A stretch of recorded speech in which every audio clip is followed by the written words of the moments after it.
All right, so let me finish this question. The calculation of the concentration of acetic acid is 0.832 molar. So that is the concentration of our unknown for this example. All right, so the last one I'll do is number 3, and it's going to be a solution of strontium hydroxide and a mixing with HCl. So we have our reaction. We can go ahead and write it first, but let's go ahead and read through the problem and label the information that we are given. So a 20 milliliter sample of a solution of strontium hydroxide, so that's going to be one of our volumes, is titrated to the equivalence point with 43.03 milliliters of 0.1159 molar HCl. So this is the one we know everything about, both the molarity and the volume. So that's our known, aka our titrant, aka our standard. It's got about 3 names, but it all means the same thing. So we need to determine the molarity of the strontium hydroxide. So question, what is the molarity of strontium hydroxide? So you should be saying, oh, that's one of those ones with a 2 on it. That's the strontium with the 2 plus charge. So first thing I want to do is label our BCE.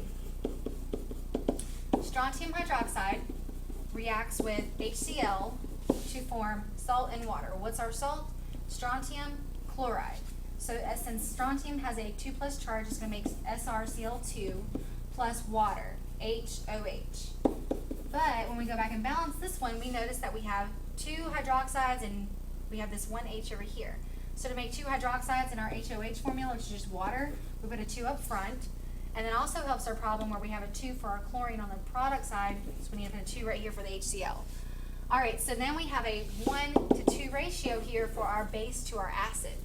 That's going to make a little bit of a difference when we're doing our mole ratio later on. So if you need to go back to the beginning where I told you the method to start, you always take your molar times your volume to get your moles of our standard. So that means we need to do our molarity of our standard, which is 0.1159 millimoles of HCl over our milliliters of HCl solution times the volume. So I'm just doing it in a different order this time to show that it's the same exact process. 43.03 milliliters. That allows our milliliters to cancel. We have millimoles of HCl. We need to get to our unknown, which is our base, our strontium hydroxide. So now we need to get rid of millimoles of HCl. And how many millimoles of HCl are in our BC? 2. So that right there gives us 2 millimoles on the bottom, 1 millimole of strontium hydroxide on top because of our 1 coefficient over here. So therefore our millimoles of HCl cancel. Now we need to go one more step and we need to implement the volume given to us in the very beginning of this problem to get to the strontium hydroxide molarity. So then my next step I'm going to bring down here, and remember dividing just means by multiplying by the inverse. So the inverse, so this is 20 milliliters of the solution. So in our calculator we'll do 0.1159 times 43.03 times 1 over 2 times 1 over 20, or just divide by 20. You get your strontium hydroxide to be 0.1247 molar. And I don't want to mess with this because I'm not at my final answer yet. This is strontium hydroxide. So that's the molarity. Now other part of the answer is asking for the pH of the strontium hydroxide solution. So pH is going to be our pH formula. pH formula is pH is equal to negative log of concentration of H3O or H+. Do we have H+ in this problem? I don't see any. All I can see is the strontium hydroxide molarity right now.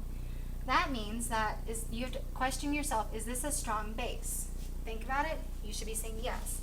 This is a strong base. So the strong base means that it will dissociate to form strontium 2 plus and 2 hydroxides. That means whatever my molarity is for my strontium, I'm going to multiply it by 2 for the hydroxides.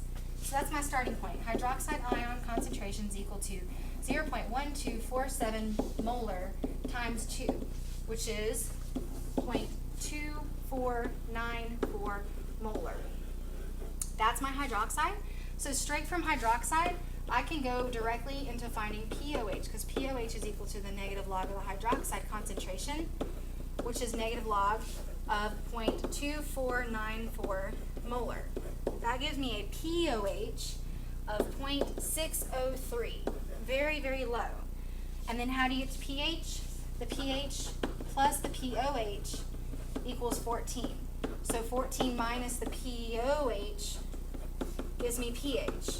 So 14 minus 0.603 gives me my pH of 13.4 about, or in this case 397, but let's round to 3 sig figs, 13.4. So that's our final pH. And then you say, does that make sense? Heck yeah, it makes sense. This is a base, and there's a strong base, so it's really close to 14. All right, so the last 3 questions are for you. You need to finish these up in class. They are due tomorrow. You've got a couple of different types. Write down your BC for all of them. Label your volumes and molarities given and the question to determine. I will give you a hint on number 3. You have milligrams of sample given to you. So once you get to the part where you're trying to determine the answer, make sure you change your milligrams to grams so that you can get to your moles. So think about how to do that one. I can review that one tomorrow, but expect tomorrow to be a busy day. We are doing a lab, and then we're going to the computer lab to do a simulation on titration so that we can actually do a titration together on Monday. So we'll review this a little bit. Thank you very much. Have a great day.